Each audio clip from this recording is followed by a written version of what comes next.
Jake Stuart with the National Sports Media Association. Today, we're joined by New Jersey Sports Writer of the Year, Keith Sargeant. Keith, thank you so much for your time and thanks for being here. Thanks, Jake. I appreciate it. Keith, you write for the NJ Advanced Media Network. Can you talk to us about what brought you into the industry? Wow.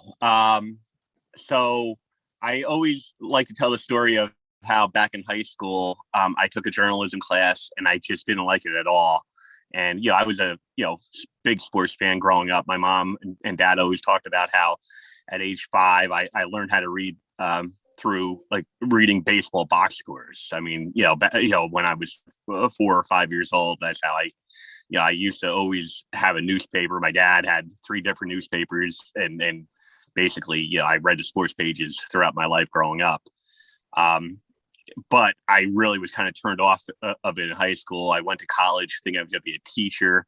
And then one October, I walked into the newspaper room, at the college I was going to. I was going to a community college, and just, I signed up to write, and they put me, covering sports. I covered, college soccer games, interviewed the coach, and, it just kind of felt natural. Within, I guess, a year, I think I won like a college award. I went to a 4-year college and wrote for that newspaper.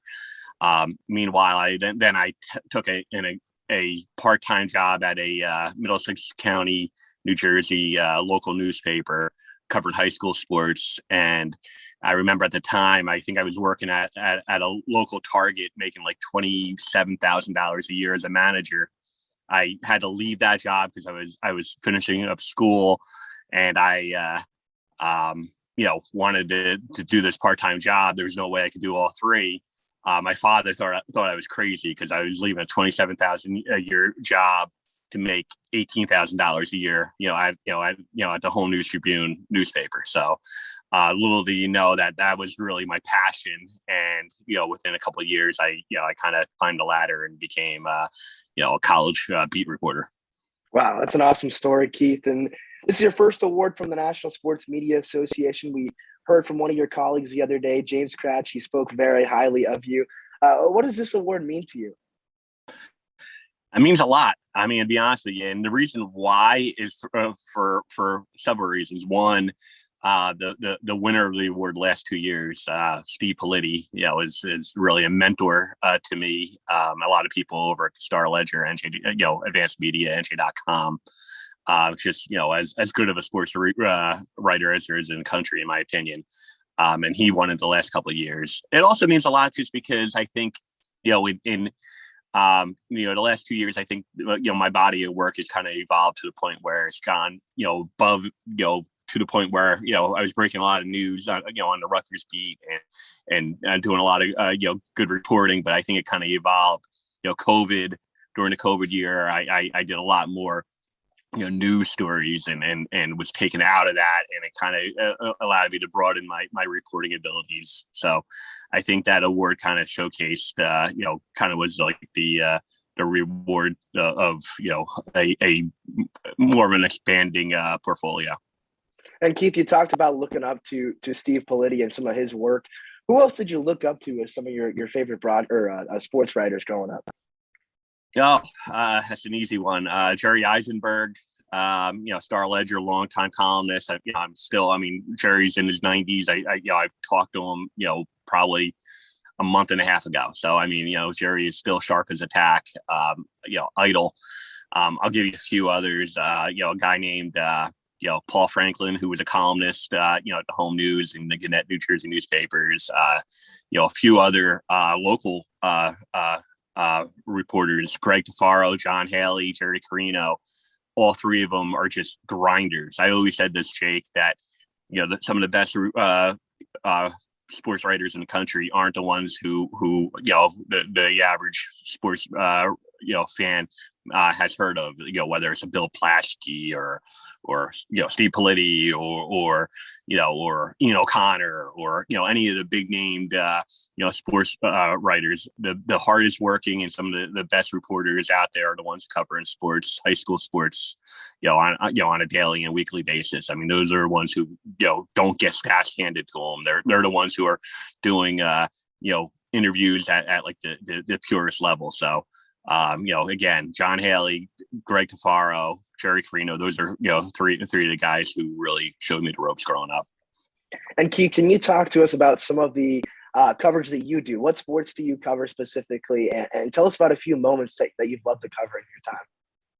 Sure. So I covered Rutgers from, like I said, I covered high school sports for probably my first, probably 6 or 7 years in the business.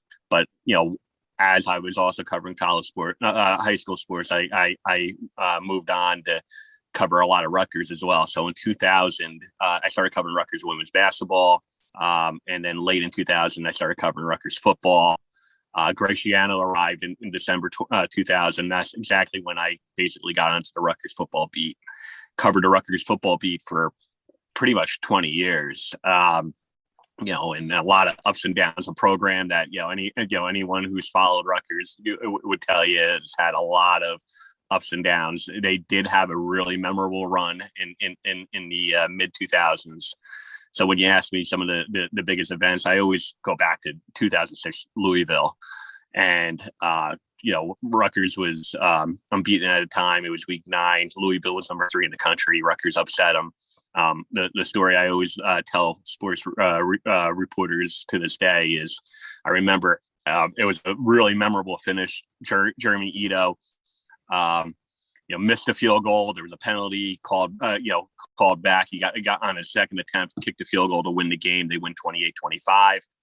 The entire, basically the entire fan base stormed the field, and it just was one of those memorable scenes that you love to see in college football. As I'm typing it on my deadline, I have to get my story up. I'm just, banging away. And one of my colleagues says to me, "Sarge, look up at the field right now." I'm like, I can't. I gotta get the story in. I have to file it. And he's like, "No, stop what you're doing and just look at the field right now." Because something that, at that point I'd covered Rutgers for 6 years, but I knew the history of it. It was not something that, I had ever seen at that time, and maybe might not ever see ever again. So that was good advice at that point. No matter what you're doing, no matter how much you're up against deadline, always just try to take a moment to let it all soak in. I love that. And I love all the Rutgers stories. I mean, even this year, first 4 team, the run fell short, but they sure did beat a lot of teams and give a lot of close calls this year. Keith, the last question I want to ask you, and thank you so much for your time, is what advice do you have for sports writers just looking to get into the industry? That's another good one. I would tell them, just make sure that you stick to the basics, okay? And that the basics of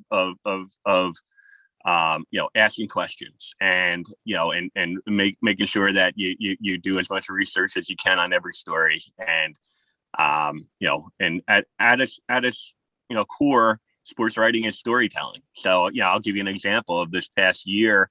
It had nothing to do with sports, but I wrote a story,